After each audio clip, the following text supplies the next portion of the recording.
खोलें। जी खोलें। जी मसीह में आपकी सलामती हो। आपकी भी सलामती हो। Welcome welcome. पास्टर वारिस, कैसे हैं आप? जी जी खैरियत ठीक ठाक। है? आप सुनाएं, सब ठीक है? खुदावंद का शुक्र है, खुदावंद का फजल है। Most welcome. आप हमारे घर में तशरीफ थैंक यू लाएं, थैंक यू। आइए। खुदावंद यीशु मसीह के नाम में आप तमाम जेनेसिस टेलीविज़न देखने वालों की सलामती हो। मेरे अजीज़ों के आज मसीह घराने के साथ आज हम इस प्रोग्राम में मौजूद हैं और जितने भी जेनेसिस टेलीविज़न को देखने वाले हैं, हम इनके लिए तरह तरह के खुदाम के पास हम जाते हैं और बहुत से खुदाम के पास जाकर उनके साथ उनकी गवाही को आप तक पहुंचाते हैं। तो आज हम इलाका आज़म बस्ती में मौजूद हैं और मेरे साथ खुदा के बड़े ज़बरदस्त खादम पास्टर वारिस साहब हैं और साथ में इनकी मिसिज़ हैं। आए हम ज़रूर इनके साथ बात करेंगे। मसीह में आपकी सलामती हो पास्टर साहब। हाँ जी, बहुत शुक्रिया पास्टर साहब, थैंक यू। मसीह में आपकी सलामती हो। Praise the Lord. मसीह में आपकी भी सलामती हो। हम शुक्रगुजार हैं आपके कि आपने हमें अपने चैनल पर मदद किया है। बड़ी खुशी की बात है कि आज हम यहाँ पर मौजूद हैं। हमारे साथ खुदा के खादम पास्टर वारिस हैं और साथ में उनकी मिसिस हैं बाजी समीना। तो हम ज़रूर इनसे बात करेंगे और इनकी ज़िंदगी के बारे में और इनकी खिदमत के बारे में पूछेंगे। तो जी पास्टर साहब, हम आपसे पूछना चाहते हैं कि जब आप ने खुदावंद को कबूल किया और कैसे आपने खुदा को कबूल करके खिदमत में आने का फ़ैसला किया और क्या रोया खुदा ने आपको दी, क्या बुलाहट थी, ये हमारे देखने वाले नाजरीन को ज़रूर शेयर करें। खुदावंद यीशु मसीह को कबूल करने की ज़रूरत है बाहैसियत बपतिस्मा लेने की।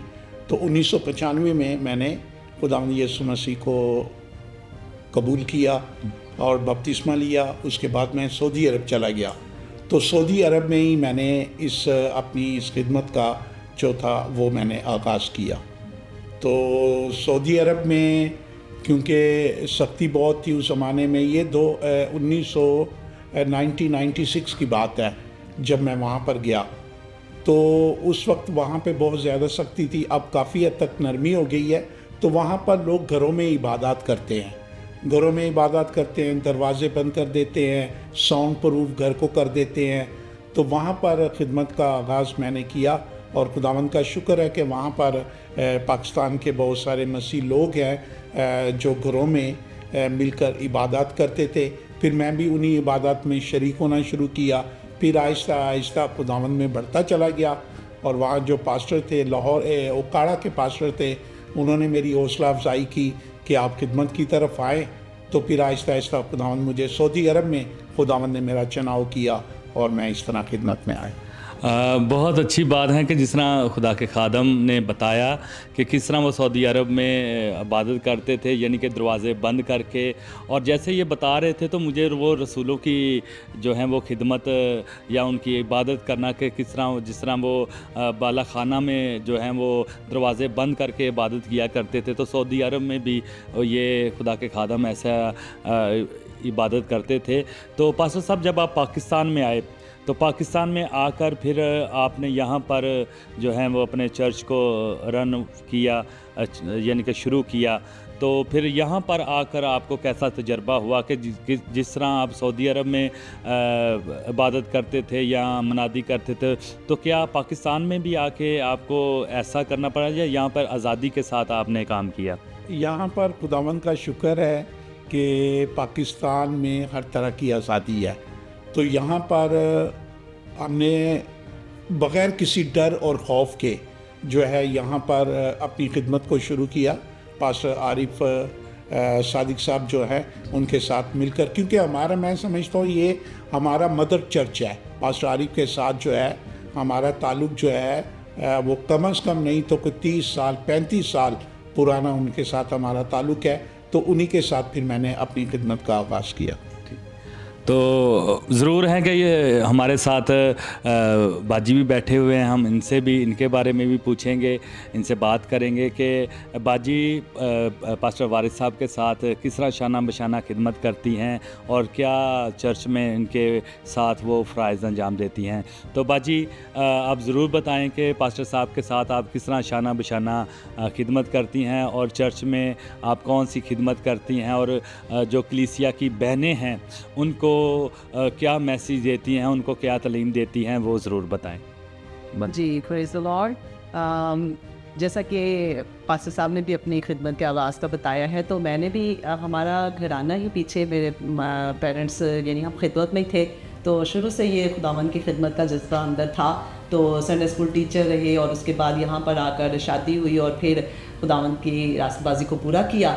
और उसके साथ साथ जब चर्च लेवल पर गए हैं, खुदावन ने खिदमत ली है, तो रफ़ाक़त ख़वातीन में एक अहम किरदार अदा करती हूँ और बहनों के साथ मिलकर सारी बहनों को लेकर खुदावन के साथ चलने की खिदमत मैं करती हूँ। और इसके अलावा मेरा अपना यूट्यूब चैनल भी है, मैं टेली इवेंजलिज्म करती हूँ और उस पर भी मैं खुदावन के कलाम को दूसरों तक पहुँचाने की कोशिश करती हूँ कि खुदावन का कलाम बहुत तरीक़ों से खुदावन के लोगों तक पहुँचे।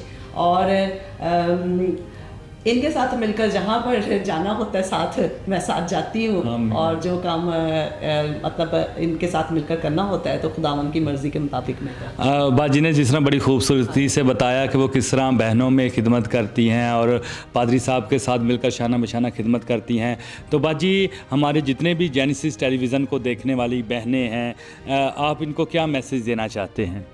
जी, जेनेसिस टेलीविज़न देखने वाली बहनों को मैं मैसेज ये देना चाहती हूँ कि वो अपने आप को किसी तरह से भी कमतर ना समझें। बहनें बहुत कुछ कर सकती हैं। बाइबल मुक़द्दस में जब हम पुराने अहदनामा में देखें या नए अहदनामा में देखें तो ख़वातीन को बहुत बड़ी बड़ी ज़िम्मेदारियाँ दी गई हैं और उन्होंने पूरी की हैं और ख़िदमत का काम भी उन्हें सौंपा गया है। जैसे हम इन दिनों रोज़ों के अयाम में से गुजर रहे हैं तो हम गुड फ्राइडे और यीशु मसीह का जी उठना ईद क़यामतुल मसीह मनाएंगे, तो उसमें भी हम देखते हैं कि खुशखबरी का पहला पैगाम जो है ख़वातीन को दिया गया कि जब यीशु मसीह कब्र से जी उठे हैं और फरिश्ता ने देखा जब सारी औरतें कब्र पर थी तो उनसे कहा गया कि जाओ मेरे भाइयों को खुशखबरी दो। तो ज़बूरों में भी लिखा है, आई थिंक 68 साम में 68 ज़बूर में कि खुशखबरी देने वालियाँ फ़ौज की फ़ौज हैं। तो हमें फ़ौज की फ़ौज तैयार होना है। मैं बहनों से ये कहना चाहती हूँ कि वो खिदमत में आएँ और अपने आप को पेश करें और खुदा का पाक रूह आपकी बड़ी मदद और रहनुमाई करेगा। आमीन। हम खुदा की शुक्रगुजारी करते हैं कि प्रोग्राम मसीह घराना में आज हम खुदा के खादम पास्टर वारिस के साथ और उनकी मिसेस के साथ हमने वक्त गुजारा और बहुत सी अच्छी बातें की। तो पास्टर साहब, आप जेनेसिस टेलीविज़न के बारे में क्या मैसेज देना चाहते हैं? सबसे पहले तो खुदावंद के शुक्रगुजार हैं कि खुदावंद अपने खादमीन को मुख्तलिफ़ तरह की फैसिलिटीज़ देकर, वसाइल देकर खुदावंद उन्हें इस्तेमाल कर रहा है। और पास्टर शॉन खान के भी शुक्रगुजार है, पास्टर BM जॉर्ज साहब के शुक्रगुजार है और सबसे बढ़कर हम अपने खुदा की शुक्रगुजारी करते हैं कि खुदा ने उन्हें ये वसाइल दिए और उन्होंने जेनेसिस टेलीविज़न का आगाज़ किया है ताकि ये कलाम जो वो सुनाते हैं या हम सुनाते हैं वो सिर्फ़ कराची पाकिस्तान तक महदूद ना रहे बल्कि पूरी दुनिया तक जो है ये पैगाम पहुँचे। और इसीलिए बाइबल मुक़द्दस में लिखा है, खुदावंद यीशु मसीह ने फरमाया कि तुम यरूशलेम, यहूदिया, सामरिया बल्कि ज़मीन की इंतहा तक मेरे गवाह हैं। तो ये खुदावंद का शुक्र है। और जेनेसिस के लिए भी हमारी दुआ है कि खुदावंद हमेशा जेनेसिस के वसीला से बतेरी ज़िंदगियाँ ईमान में मजबूत हों, बतेरी ज़िंदगियाँ खुदावंद यीशु मसीह को अपना निजात दहिंदा कबूल करे। जेनेसिस टेलीविज़न के ज़रिए लोग बहाल हों, शिफा पाएँ और खुदावंद में मजबूत होते चले जाएँ। आमीन आमीन। हम खुदा की शुक्रगुजारी करते हैं कि बहुत अच्छी अच्छी बातें हमने यहाँ पर आके की। हम ईमान रखते हैं कि तमाम सुनने वाले इन बातों से, इन गवाहियों से बरकत पाएंगे। तो इसी तरह हम दोबारा मिलेंगे मसीह घराने के साथ। देखते रहिए जेनेसिस टेलीविज़न नेटवर्क।